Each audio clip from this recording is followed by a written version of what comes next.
देखिए, जम्मू कश्मीर की जनता वोट के जरिए अपना मुस्तकबिल तय कर रही है और आतंक के सौदागरों को यही बात बहुत नागवार गुजर रही है। और इसका सबूत है घाटी में एक के बाद एक हो रहे टेररिस्ट एनकाउंटर। कुलगाम और कठुआ से लेकर राजौरी तक दहशतगर्द घाटी का माहौल कैसे बिगाड़ा जाए, इसी की साजिश में जुटे हुए हैं। लेकिन पुलिस और सेना के जवान उनकी हर हरकत का मुंहतोड़ जवाब भी दे रहे हैं। कठुआ में कल से शुरू हुआ मुठभेड़ आज भी जारी है। वहां एक आतंकी मारा गया है, जबकि एक पुलिसकर्मी भी शहीद हो गया। इससे पहले कुलगाम में भी शनिवार को 2 आतंकी मारे गए थे। अब राजौरी के थाना मंडी में आतंकियों और सुरक्षा बलों के बीच इस वक्त मुठभेड़ चल रही है। सितंबर महीने में अब तक जम्मू कश्मीर में आतंकियों के साथ 7 बड़ी मुठभेड़ हो चुकी है। सेना और पुलिस ऑपरेशन ऑल आउट से आतंकियों में कितनी खलबली मची है, ये स्पेशल रिपोर्ट देखिए।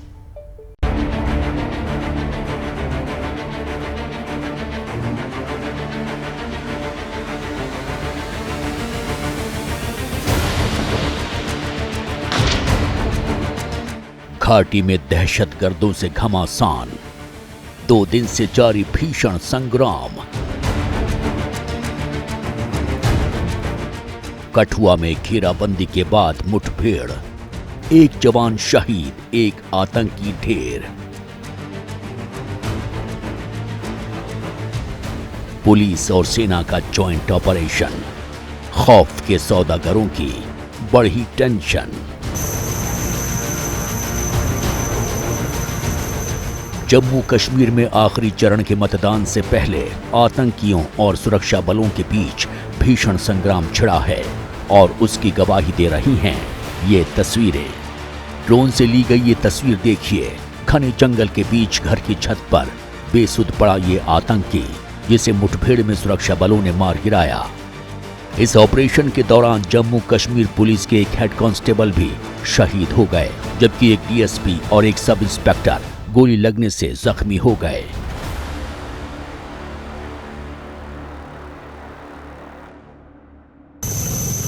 ये देखिए ऑपरेशन के दौरान घायल हुए पुलिसकर्मियों को मौके से किस तरह एयरलिफ्ट किया जा रहा है। ये सेना का अपाचे हेलीकॉप्टर है, जिसके जरिए घायल पुलिसकर्मियों को इलाज के लिए भेजा गया। कठुआ में शनिवार शाम से ही सुरक्षा बलों और आतंकियों के बीच भीषण गोलीबारी चल रही है।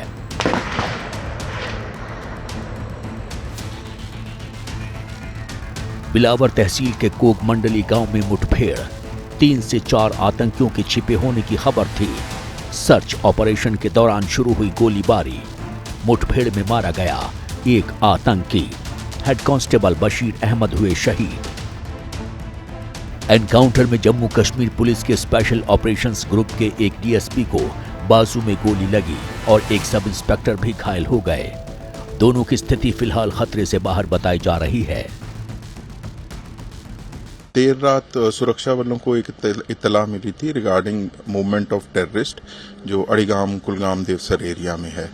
तो जब उस इनपुट को जब फॉलो कर रहे थे तो उसी दौरान एक जगह पर इनका गोलियों का तबादला हुआ। जब सुरक्षा बलों की टीम जब पास पहुंच रही थी तो अंदर से गोलियां आई, तो उसके बाद एक इनकाउंटर की शुरुआत हुई। सुरक्षा बलों के जो 3 एहलकार हैं और पुलिस का एक एहलकार है, उसको माइनर इंजरीज की रिपोर्ट हुई है।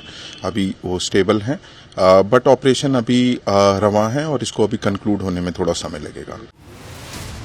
पुलिस के मुताबिक शुरू में हल्की गोलीबारी हुई, लेकिन उसके बाद आतंकियों की तरफ से जबरदस्त गोलीबारी शुरू हो गई।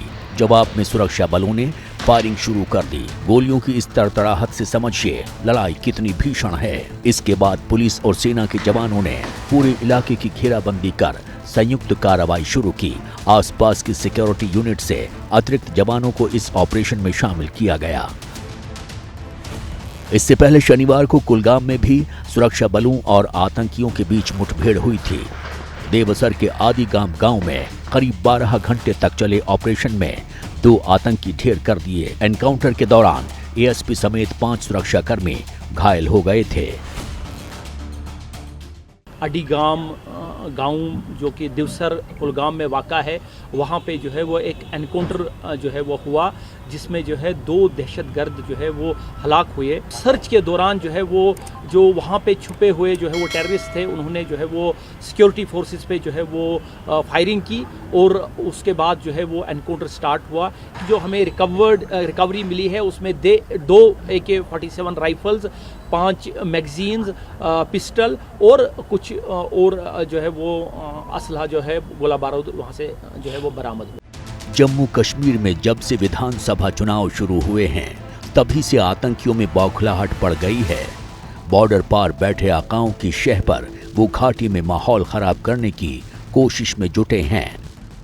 27 सितंबर को पुलवामा के अवंतीपोरा में टेरर मॉड्यूल का खुलासा हुआ था। पुलिस ने जैश ए मोहम्मद के 6 आतंकी सहयोगियों को गिरफ्तार किया था। उनके पास से बड़ी तादाद में हथियार और गोला बारूद बरामद हुए थे। जैश के आतंकी कश्मीरी नौजवानों की तलाश कर उनका ब्रेन वॉश करने की मुहिम चला रहे थे। पुलिस के मुताबिक पाकिस्तान के आतंकी हैंडलर ने इन युवाओं की मदद से IED लगाने के लिए कुछ जगहों को सिलेक्ट भी कर लिया था। हैंडलर ने IED बनाने के लिए उन युवाओं को पैसे भी दिए थे, साथ ही पिस्तौल और ग्रेनेड भी मुहैया करवाए थे। सितंबर महीने में जम्मू कश्मीर में अलग अलग एनकाउंटर में अब तक 12 आतंकी मारे जा चुके हैं, जबकि 4 जवान शहीद हुए हैं। 2 सितंबर जम्मू के सुंजुवान मिलिट्री बेस पर आतंकी हमला, 1 जवान शहीद। 9 सितंबर राजौरी के लाम सेक्टर में घुसपैठ के दौरान 2 आतंकी ढेर। 11 सितंबर उधमपुर में सेना से मुठभेड़ में 2 आतंकी मारे गए। 13 सितंबर कठुआ के खंडारा में सेना ने 2 आतंकियों को मार गिराया। 13 सितंबर किश्तवाड़ एनकाउंटर में 2 जवान शहीद। 14 सितंबर बारामूला में 3 आतंकी मारे गए। 28 सितंबर कुलगाम में 2 आतंकी ढेर। साउथ एशियन टेररिज्म पोर्टल के मुताबिक इस साल जनवरी से अब तक करीब 100 आतंकी वारदात हुई, जिनमें 51 आतंकी मारे गए हैं और 25 जवान शहीद हुए हैं। इनके अलावा 18 आम नागरिकों को भी जान गंवानी पड़ी है। और देखिए, कठुआ के साथ साथ राजौरी में भी एनकाउंटर शुरू हो गया है। राजौरी के मनियाल गली में सुरक्षा बलों का ये जॉइंट ऑपरेशन इस वक्त चल रहा है। बड़ा अपडेट मिल रहा है, सुरक्षा बलों और आतंकियों के बीच गोलीबारी चल रही है। इस वक्त पूरे इलाके को घेर लिया गया है। इस वक्त की ये बड़ी खबर, राजौरी में भी एनकाउंटर शुरू हो चुका है।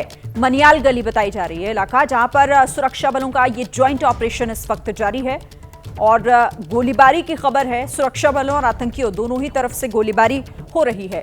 इस पर अभी ताजा जानकारी और क्या है हमारे पास, अजय बाचलू हमारे साथ जुड़ गए हैं। अजय से जानते हैं। अजय,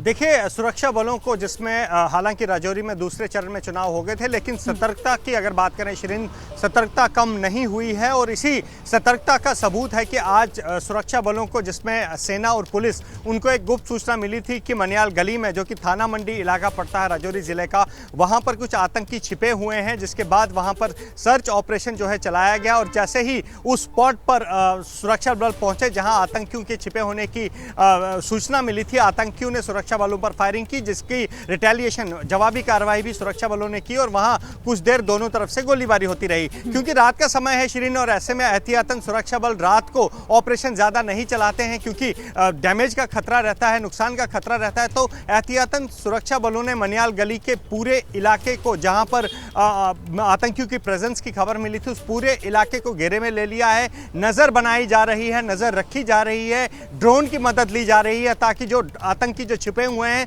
वो कहीं शिफ्ट ना हो। और पूरे इलाके में इस समय जो है सुरक्षा बलों के घेरे में है। और कल जैसे ही सुबह पहली रोशनी आती है, पहली किरण आती है, उसके साथ ही इस ऑपरेशन को रिज्यूम किया जाएगा और उन आतंकियों को उनके अंजाम तक पहुंचाया जाएगा जिनके छिपे होने की सूचना मनियाल गली में, थाना मंडी में सुरक्षा बलों को मिली थी। तो फिलहाल जो है सुरक्षा बलों का कहना है कि कुछ देर फायरिंग हुई थी, उसके बाद जो छिपे हुए आतंकी हैं वो बिल्कुल घेरे में रखे गए हैं और अब इंतजार कल पहली रोशनी का है, जब इस ऑपरेशन को सुरक्षा बल आगे बढ़ाएंगे। अच्छा, जी श्री, तो अभी आप कह रहे हैं कि क्या ये रोक दिया गया है कुछ वक्त के लिए एनकाउंटर, और क्या आतंकियों की संख्या कितनी है ये भी साफ हो पाया है क्या अभी अजय?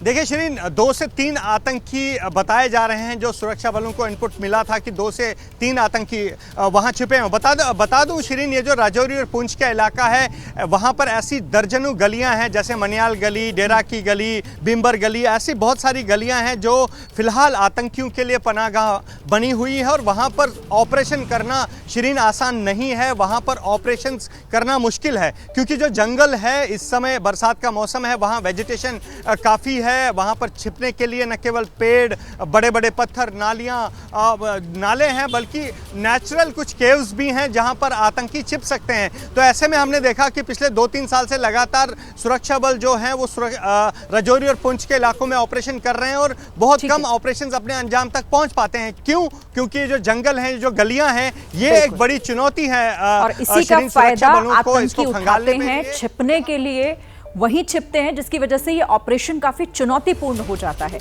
आप नजर इस पर रखिएगा अजय। फिलहाल आपका बहुत शुक्रिया इस तमाम जानकारी के लिए।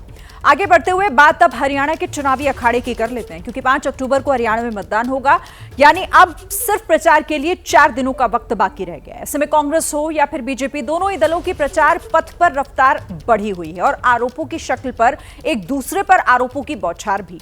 एक रिपोर्ट देखिए।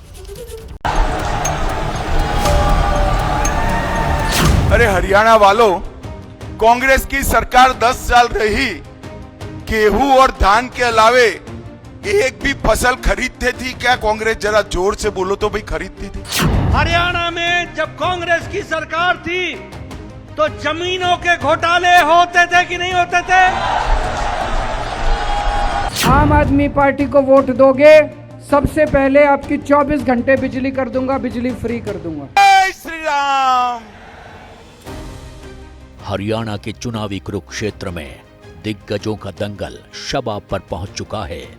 विधायक बना दो, यादव साहब को बड़ा आदमी बनाने का काम मैं करूंगा, भरोसा रखिएगा भाई। सभी पार्टियों के दिग्गजों ने चुनाव मैदान में अपनी पूरी ताकत झोंक दी है।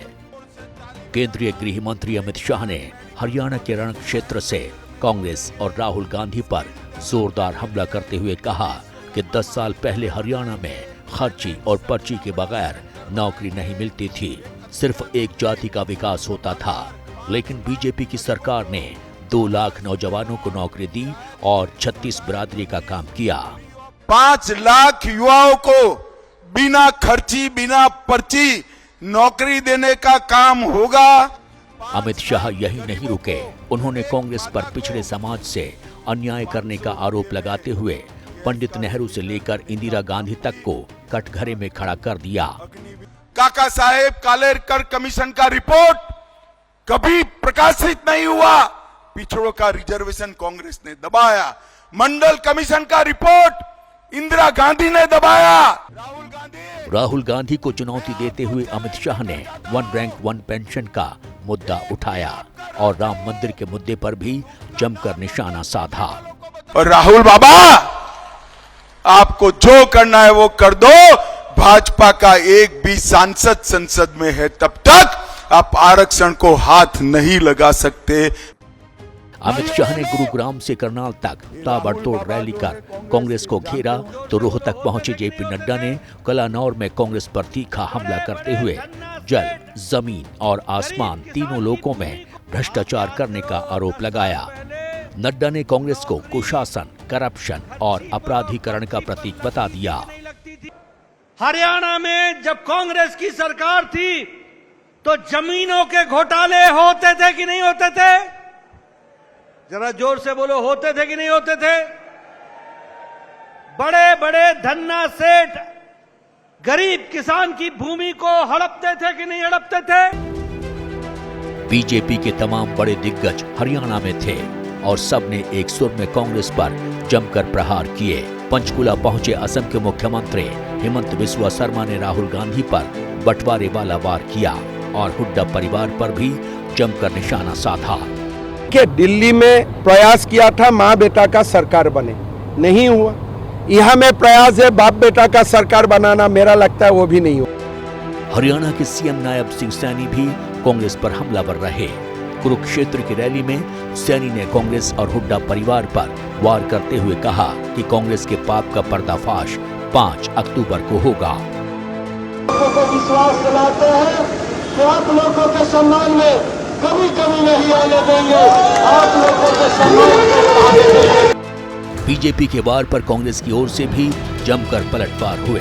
कुमारी सैलजा से लेकर दीपेंद्र सिंह हुड्डा तक ने दावा किया कि हरियाणा की जनता बीजेपी सरकार से परेशान है और चुनाव बाद राज्य में कांग्रेस की सरकार तय है। राहुल गांधी जी के साथ किया था, राहुल गांधी जी का घर छीना, सब कुछ किया। हमने देखा भाजपा कैसे काम करती है, कांग्रेस के लोगों के खिलाफ इन्होंने कैसे किया, प्रदीप जी के साथ किया, लेकिन इन्होंने लड़ाई लड़ी और हिम्मत नहीं हारी, दोबारा बने, वापस हासिल किया। और अब इस वक्त लोगों के दरबार में हम हैं, सब खड़े हैं, प्रदीप जी के लिए वोट मांग रहे हैं और मुझे पूरा विश्वास है कि लोग पहले से भी ज्यादा इनका साथ देंगे और ये भारी बहुमत से कालका से हम हमारे भाई वीरेंद्र को यहाँ से जिताना है और हरियाणा में कांग्रेस की सरकार को लाना है। और हरियाणा में एक और नारा चल गया है, 5 तारीख बीजेपी फारिग। उधर आम आदमी पार्टी की ओर से हरियाणा में मोर्चा संभाल रहे अरविंद केजरीवाल ने बादशाहपुर में बड़ा ऐलान करते हुए कहा कि अगर आपकी सरकार बनी तो जनता को मुफ्त बिजली, मुफ्त शिक्षा और मुफ्त इलाज समेत 5 पक्की गारंटी मिलेंगी। सर, मैं जहां पूरे हरियाणा में घूम रहा हूं, इतना प्यार मिल रहा है, इतना लोगों का समर्थन मिल रहा है। अगर ये मेरे को 3 महीने पहले छोड़ देते जेल से, पक्का कह रहा हूं हरियाणा के अंदर आम आदमी पार्टी की सरकार बन जाती। लेकिन आज भी इतनी गारंटी देके जा रहा हूं, जो भी सरकार बनेगी आम आदमी पार्टी की इतनी सीट आ रही हैं कि हमारे समर्थन के बिना कोई सरकार हरियाणा के अंदर नहीं बनेगी।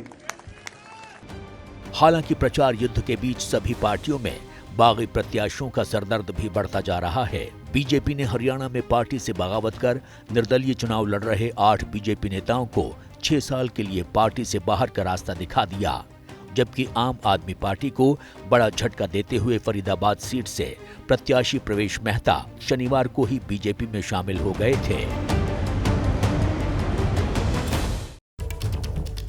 और हरियाणा चुनाव को लेकर एक बड़ी खबर भी आपको बता दें, कांग्रेस ने पार्टी के 2 उम्मीदवारों को निकाला है। उचाना कला से वीरेंद्र गोगरिया को निकाल दिया है और बाढ़रा विधानसभा से सोमवीर घसोला को पार्टी से निकाल दिया है। बीजेपी ने भी 8 निर्दलीय उम्मीदवारों को पार्टी से निष्कासित कर दिया है। जिन लोगों को निष्कासित किया गया है, लाडवा से संदीप गर्ग, असंध से जुलेराम शर्मा, गनौर से देवेंद्र काद्यान, सफीदों से बच्चन सिंह, रानिया से रणजीत सिंह चौटाला भी बाहर कर दिए गए हैं और गुरुग्राम से नवीन गोयल, हथिन से केहर सिंह भी निष्कासित किए गए हैं। ये सभी उम्मीदवार जो हैं वो निर्दलीय के तौर पर चुनावी मैदान में थे और इन्हें बाहर का रास्ता दिखा दिया गया। इस खबर पर और ज्यादा जानकारी के साथ सचिन हमारे सहयोगी हमारे साथ जुड़ गए। सचिन, यानी कि बागियों को बाहर का रास्ता दिखाया है कांग्रेस ने भी और इधर बीजेपी ने भी। जी श्रीन, देखिए दोनों पार्टियों ने बागियों को बाहर का रास्ता दिखाया है। कांग्रेस ने 2 दिन पहले ही 13 बागियों को पार्टी से निकाला था, जो कैंडिडेट्स हैं 11 विधानसभा हलकों में, और आज कांग्रेस ने 2 को निकाला है। आज ही कांग्रेस ने जो है बीजेपी ने जो है 8 बागी उम्मीदवारों को निकाला है। कांग्रेस इससे पहले 3 और को निकाल चुकी है। तो दोनों पार्टियों में जो रेबेलियंस हैं वो जो है खासी दिक्कत जो है क्रिएट कर रहे हैं, खासी परेशानी कर रहे हैं, और दोनों पार्टियों में जो अल्टीमेटली जो आउटकम होगा रिजल्ट्स का, उसको जो है वो इम्पैक्ट कर सकते हैं। आज बीजेपी ने 8 को निकाला है। इन 8 में अगर हम नजर मारेंगे तो लाडवा से, जहां से चीफ मिनिस्टर खुद चुनाव लड़ रहे हैं, वहां से भी पार्टी का बागी जो है वो चुनाव लड़ रहा है। और रणजीत सिंह चौटाला, जिनकी हम बात करें तो जुमा 4 महीने उनको हुए हैं अभी बीजेपी में शामिल हुए। पिछला चुनाव रानिया से निर्दलीय जीते थे, लोकसभा चुनाव से पहले बीजेपी में शामिल हुए, फिर लोकसभा चुनाव लड़ा बीजेपी की तरफ से, और जब रानिया से इस बार टिकट नहीं मिला तो बागी हो गए, दोबारा जो है उम्मीदवार जो है निर्दलीय बन गए, उनको बाहर का रास्ता दिखा दिया। तो दोनों पार्टियों के लिए बागी उम्मीदवार जो हैं वो खासी चुनौती है। और पिछले 3-4 दिनों में जो है दोनों पार्टियों की तरफ से जो है कार्रवाई जो है बागियों के ऊपर जो है वो की जा रही है। बीजेपी ने 8 को निकाला है, पर बीजेपी में अभी भी और हैं। हिसार में हम जाएंगे, सावित्री जिंदल चुनाव लड़ रही हैं, हालांकि वो पार्टी में नहीं थी बीजेपी में, पर बीजेपी एमपी जो है नवीन जिंदल, उनकी वो मां हैं। तो बीजेपी में अभी और भी हैं बागी जो हैं, जिनको हम कह सकते यानी आप कह रहे हैं कि अभी दोनों लिस्ट पार्टियों के लंबी लिए है, खासी धीरे धीरे दिक्कत जो है करके बागी वो भी उम्मीदवार को है। सामने आएगी जिन्हें बाहर का रास्ता पार्टी दिखाती हुई नजर आएगी। नजर आप रखिएगा सचिन। फिलहाल बहुत शुक्रिया इस तमाम जानकारी के लिए। आगे बढ़ते हुए एक और बड़ी खबर आपको बता दें, कांग्रेस के नेता रणदीप सुरजेवाला जिन्होंने एक विवादित बयान दिया है, योगी आदित्यनाथ पर उन्होंने ये बयान दिया और कहा कि ब्राह्मणों को मारकर योगी आदित्यनाथ का कद बड़ा हुआ है, ब्राह्मणों की राजनीतिक हत्या भी की गई। तो ये बड़ा और विवादित बयान सुनिए जरा। क्योंकि सब जानते हैं कि नेतृत्व इस देश का सबसे बड़े प्रांत से आता है और वो उत्तर प्रदेश है, इसलिए अगर आदित्यनाथ को जिंदा रखना है तो ब्राह्मण समाज को मारना पड़ेगा। उनको मार कर उसके बाद उनकी राजनीतिक जो मार है उसके बाद फिर आदित्यनाथ का कद बढ़ा होगा। अजय सिंह बिष्ट उर्फ आदित्यनाथ, जिसका नाम भी आदित्यनाथ असली नहीं, आया था यहाँ जलसा करने हरियाणा में। मैंने पूछा अजय सिंह बिष्ट अपना नाम तो असली बता दिया करो जो माँ बाप ने दिया था, कम से कम अपने आप को आदित्यनाथ। केवल भगवा धारण करने से कोई भगवे के लायक नहीं हो जाता। तो योगी आदित्यनाथ को लेकर ये विवादित बयान, जिस पर अब आगे राजनीति बढ़ेगी। बीजेपी जाहिर तौर पर इसका विरोध करेगी। नजर हमारी रहेगी इस पर। जैसे ही घड़ी का काटा दोपहर 2:30 पे आए, बबीता जी का दिल सास बहू साजिश के लिए मचल जाए। और ये है इनकी बहू, पूरे दिन ऑफिस की टेंशन हो जाए गॉन जब ये करें अपना फेवरेट शो फ्री टाइम पे ऑन। इनकी तरह आप भी देखें अपना फेवरेट शो अपने टाइम पर और डाउनलोड कीजिए एबीपी लाइव ऐप अपने स्मार्ट टीवी पर।